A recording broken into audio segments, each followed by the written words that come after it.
சைனாவில் அதிகமாக பரவக்கூடிய ஹியூமன் மெட்டானிமோ வைரஸ், அது வந்து ஹெச்எம்பி வைரஸ்ன்னு சொல்லி ஷார்ட்டாக எல்லாரும் அழைக்கிறாங்க. அது அதிகமான அளவில் பரவுறதாகவும் அது மக்களிடையே பெரும் அச்சத்தையும் பீதியும். இந்த ஹியூமன் மெட்டானிமோ வைரஸ் ஆர் ஹெச்எம்பி வைரஸ்னு சொல்கிற வைரஸ் வந்து ஏற்கனவே மக்களிடையே பர்டிகுலராக குழந்தைகளிடையே பரவக்கூடிய, சைனாவில் பரவக்கூடிய வைரஸ் வந்து புதிதாக மரபணு ரீதியாக மாற்றம் அடைஞ்சிட்டுள்ள வைரஸான்றது இது வரைக்கும் தெளிவாக வெளியில் தெரியல. அதிகாரப்பூர்வமான அறிவிப்பு வந்து குழந்தைகளுக்கும் உண்டு பண்ணலாம், பெரியவங்களுக்கும் உண்டு பண்ணலாம், எதிர்ப்பு சக்தி கம்மியாக இருக்கிறவங்களுக்கு ப்ராப்ளம்ஸ் உண்டு பண்ணலாம். வணக்கம், myself doctor Saravanan, Rela hospital சென்னையில் குழந்தைகளுக்கான தீவிர சிகிச்சை பிரிவில் பணிபுரிந்துட்டுருக்கேன். இந்த சந்திப்பு இப்போது சமீபத்தில் சைனாவில் அதிகமாக பரவக்கூடிய ஹியூமன் மெட்டானிமோ வைரஸ், அது வந்து ஹெச்எம்பி வைரஸ்ன்னு சொல்லி ஷார்ட்டாக எல்லாரும் அழைக்கிறாங்க. அது அதிகமான அளவில் பரவுறதாகவும் அது மக்களிடையே பெரும் அச்சத்தையும் பீதியும் உண்டாக்கி இருக்கிறது.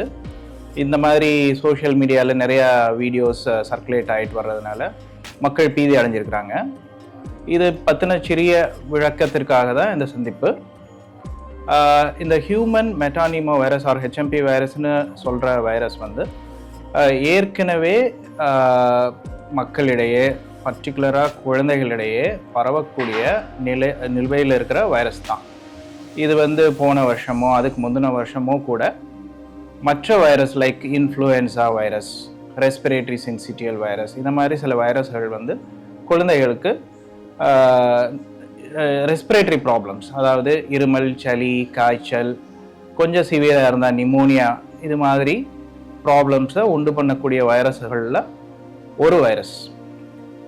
ஸோ இது வந்து புதுதான வைரஸான்னு கேட்டிங்கன்னா அது இல்லை.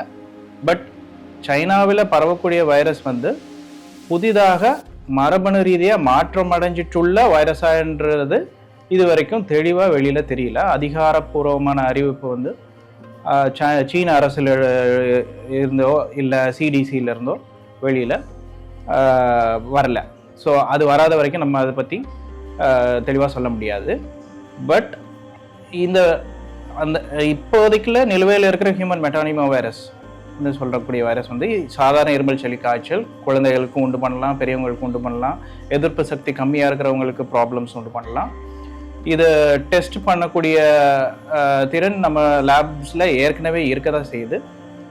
பிசிஆர் டெஸ்டிங், இந்த ரெஸ்பிரேட்டரி செக்ரீஷன்ஸ், அதாவது சளியில் தொண்டையில் டெஸ்ட் சாம்பிள்ஸ் எடுத்து கோவிட்குள்ளே செய்கிற மாதிரி செய்தால் அதில் நம்ம கண்டுபிடிச்சிடலாம்.